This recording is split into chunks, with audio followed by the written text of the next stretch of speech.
Les 5 nouveautés les plus folles sur Canva en 2025. Canva vient d'annoncer sa plus grosse mise à jour depuis plus de 10 ans et elle est entièrement boostée par l'IA. Je vais te présenter les 5 nouveautés les plus folles annoncées par Canva et à chaque fois je vais t'expliquer ce que ça peut changer pour toi, que tu sois UI designer, créateur de contenu ou entrepreneur. En 1, Canva Code. On commence fort, maintenant Canva va te permettre de créer un site web, une application et tout ça sans une seule ligne de code. Tu y décris ce que tu veux, par exemple un gestionnaire de tâches, un simulateur de devis, et Canva te sort une web app propre, responsive et partageable en un clic. Tu peux donc la partager en ligne.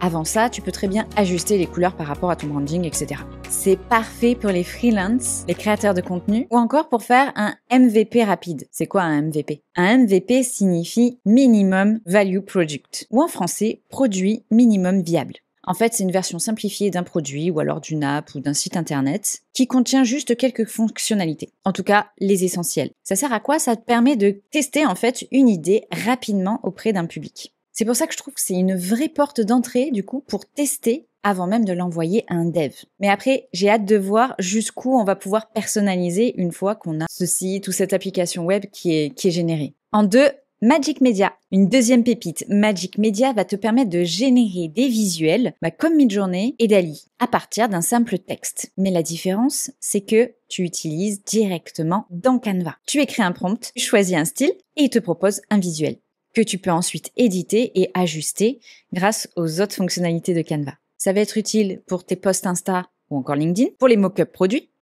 Donc avec ça, imagine le gain de temps pour les non-designers et un bon point de départ même pour les UI designers qui veulent prototyper rapidement. En 3, Magic Write. Tu bloques pour écrire une intro, une description ou autre. Magic Write te permet de générer du contenu textuel, comme pour ChatGPT, Claude, Perplexity, etc. Mais encore une fois, l'avantage, c'est que ils l'ont intégré directement dans Canva. Ce qu'ils cherchent à faire, c'est vraiment créer un produit complètement tout en un et simplifier tout ce qui peut sembler complexe, le simplifier un maximum. Donc là, en termes d'expérience utilisateur, je pense que Canva est un bon exemple à suivre. En tout cas, grâce à ça, ça permet d'avoir encore une fonctionnalité supplémentaire qui est dans cet outil, plutôt que d'avoir à utiliser plein d'autres outils sur plein d'autres plateformes différentes. Donc là, ça permet de rester vraiment toujours sur Canva. Donc je pense que tu as déjà touché à ChatGPT, mais bon, pour rappel, tu peux lui demander une intro de présentation, un article de blog, un plan de post pour LinkedIn, ou même un quiz à insérer dans ta présentation. Tu écris une intention, tu choisis la tonalité, et Canva rédige pour toi. Et tu peux bien sûr aussi lui demander une traduction, un résumé, une reformulation. Ça devient du coup un assistant de création qui est intégré et qui te permet de gagner un temps monstrueux. À condition de savoir briefer correctement. C'est comme tout, il faut apprendre à utiliser les outils correctement pour avoir les bons résultats aussi. 4. Magic Chart. Canva intègre maintenant une IA pour pouvoir créer des tableaux, des graphiques. Canva maintenant intègre une IA capable de créer et d'analyser des tableaux et surtout d'obtenir un graphique lisible en un clic.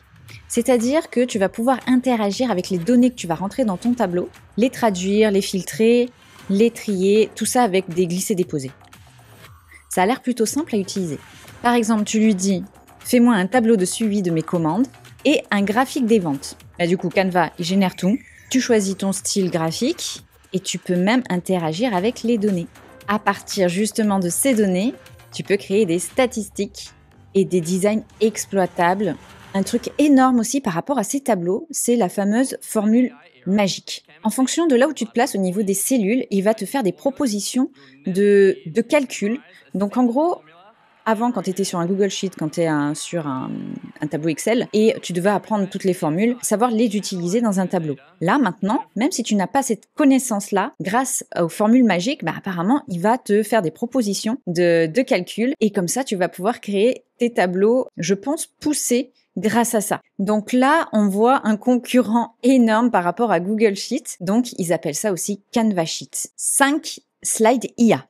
Bon, les slides de présentation, Canva, il les connaît bien. Mais maintenant, il va encore plus loin grâce à l'IA intégrée. Même principe que pour toutes les IA, tu tapes ton prompt et il va te générer des propositions, des suggestions de sliders déjà tout faits. Sélectionner une des suggestions que tu aimes bien. Tu vas pouvoir l'ajuster ultra facilement et tu peux aussi passer d'une palette à l'autre. Donc ça, c'est plutôt cool. Du coup, vraiment en quelques clics, tu peux changer et passer d'une palette à l'autre très rapidement. Dans une présentation Canva, maintenant, tu peux générer des notes de présentation automatiques.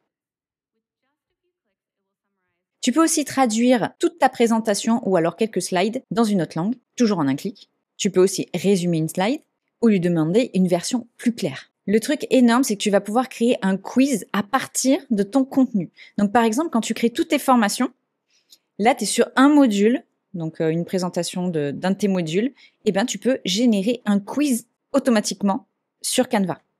Donc ça, c'est juste énorme. Et le tout en restant sur Canva. Donc là, je trouve que c'est vraiment parfait pour les formateurs, les créateurs de contenu, mais aussi pour les freelances qui veulent présenter un projet. Donc pour finir, est-ce que Canva IA va remplacer les designers? Évidemment non, mais comme toute bonne IA, elle change notre manière de travailler. Si tu es UI designer, tu peux t'en servir intelligemment. On va me dire, ah ben non, bah là, c'est pas fait pour les designers, ça va être plus Figma, etc. Donc oui, j'utilise Figma. Mais concrètement, là, Canva, il part vraiment dans une autre dimension, je trouve. Donc là, tu peux t'en servir intelligemment pour créer, par exemple, une base rapide avant de passer sur Figma. Mais aussi pour tester une idée client ou pour préparer un brief visuel. Mais surtout, ce qui fera toujours la différence, c'est ta capacité à hiérarchiser l'information, à créer de la cohérence visuelle et à penser en système. Et ça, aucune IA peut le faire à ta place. Et d'un autre côté, si tu es créateur de contenu, peut très bien être les deux, ou que tu souhaites lancer un business en ligne, que tu n'as ni budget, ni designer, ni équipe, bah là, Canva IA devient un outil ultra puissant et franchement, je pense qu'après, tu auras du mal à t'en passer. Parce qu'au final, il te permet de créer du contenu qui fait pro ultra rapidement et en plus, c'est ultra simple à utiliser par rapport à plein d'autres plateformes. Donc, tu fais tout ça plus vite, même en partant de zéro. Et là, avoir un copilote IA intégré dans un seul outil, bah, ça change vraiment la donne. Tu veux que je teste à chaque fonctionnalité dès que j'y ai accès? Eh ben écoute, t'as qu'à me dire en commentaire lequel tu veux que je fasse et comme ça, je pourrai te préparer la prochaine vidéo. Et surtout, si t'es pas encore abonné, abonne-toi et actionne la petite cloche. Comme ça, tu seras au courant dès que je sors la prochaine vidéo. Sur ce, à la prochaine. Salut!